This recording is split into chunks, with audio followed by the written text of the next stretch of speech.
E aí, quando eu cheguei no campo, foi um choque, assim. Primeiro, porque as estruturas são tão coloniais, está tudo tão presente ali. Parece que a nossa história está ali deixando carimbo, foi carimbada ali, porque as marcas são muito visíveis, né? Estão nas relações de trabalho, na vida das pessoas, na desigualdade, no acesso à terra, que nem todas têm. Aquilo estava muito, foi um momento de choque. Eu tinha 26 anos. E eu me lembro assim, nossa, que eu pensei, Vidas Secas foi escrita naquele momento, hoje tem 80 anos, mas tinha sido escrita há 65 anos ou menos, e passaram 60 anos e as pessoas ainda vivem dessa maneira, desse mesmo jeito. Foi um choque. E aí a história de Torto Arado voltou, e eu comecei a não escrevi de imediato, porque eu estava fazendo muitas coisas, fui fazer doutorado depois, mas quando eu concluí o doutorado, eu retomei a história, e aí a história tinha mudado completamente. O que ficou da história era o mote, era a relação das duas irmãs, a relação que elas tinham com o pai e com a terra, isso está desde o começo. Mas elas não se chamavam Bibiana e Belonísia, elas não.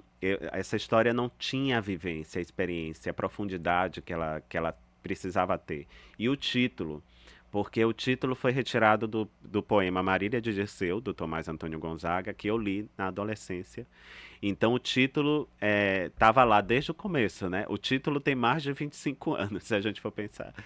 Mas a história em si ela mudou, ela ganhou densidade, ganhou profundidade da minha experiência, da minha vivência entre camponeses e camponesas, né? Entre indígenas, entre quilombolas.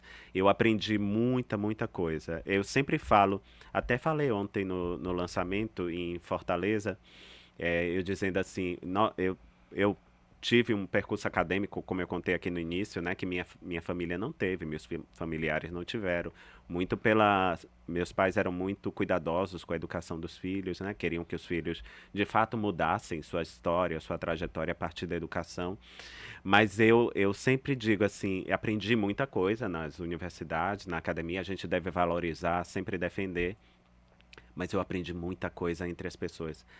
Parece até demagogia, mas não é. Eu aprendi coisas profundas com as pessoas com que eu convivi, sabe?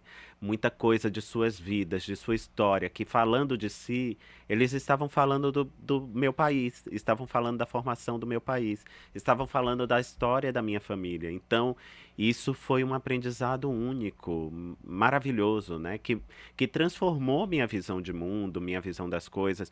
E tudo isso adentra aquilo que eu escrevo, né? Então, tá permeado de tudo aquilo que eu pude aprender. Foi uma experiência única, né? E que me transformou, de fato. Por mais